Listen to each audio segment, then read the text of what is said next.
Doctor ortho, अब दर्द भी घुटने टेकेगा। विपक्ष का वार, महंगाई मैन है मोदी। नमस्कार, मैं Kirti Bhardwaj, channel for news India पर आप सभी का स्वागत है। देश में पेट्रोल और डीजल की बढ़ती कीमतों ने आम आदमी की मुश्किलें और बढ़ा दी हैं। हर सुबह जब लोग अपने घरों से निकलते हैं तो सबसे पहले उनकी नजर पेट्रोल पंप के बोर्ड पर जाती है। बीते 10 दिनों में चौथी बार ईंधन के दाम बढ़े हैं और इसके साथ ही महंगाई की आग और तेज हो गई है।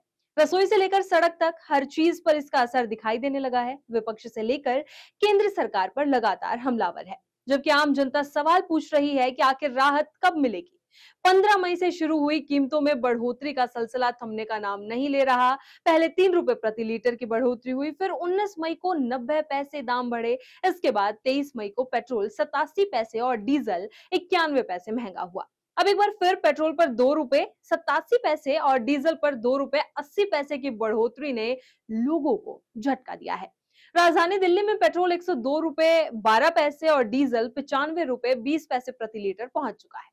इन बढ़ती कीमतों का असर सिर्फ गाड़ियों की टंकी तक सीमित नहीं है। बाजार में सब्जियों के दाम बढ़ रहे हैं, ट्रांसपोर्ट महंगा हो रहा है, ऑनलाइन डिलीवरी से लेकर बस और ऑटो का किराया तक प्रभावित हो रहा है। यानी पेट्रोल डीजल की कीमतें सीधे आम आदमी की जेब पर हमला कर रही है।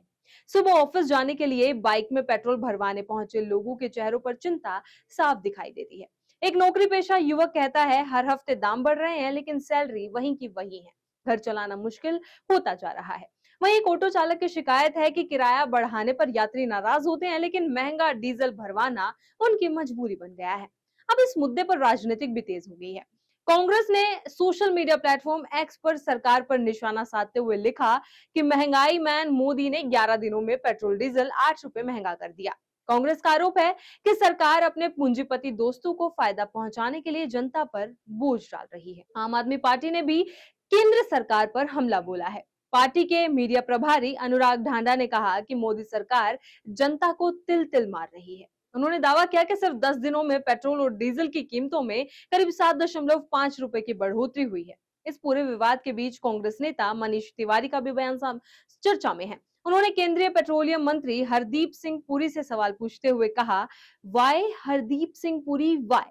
मनीष तिवारी ने दावा किया कि सरकारी तेल विपणन कंपनियां यानी कि ओएमसी ने वित्त वर्ष 2025-26 में रिकॉर्ड मुनाफा कमाया है। उनके मुताबिक तीनों सरकारी तेल कंपनियों ने कुल 77,280 करोड़ रुपए का लाभ दर्ज किया, जो पिछले वित्त वर्ष के मुकाबले 130% ज्यादा है।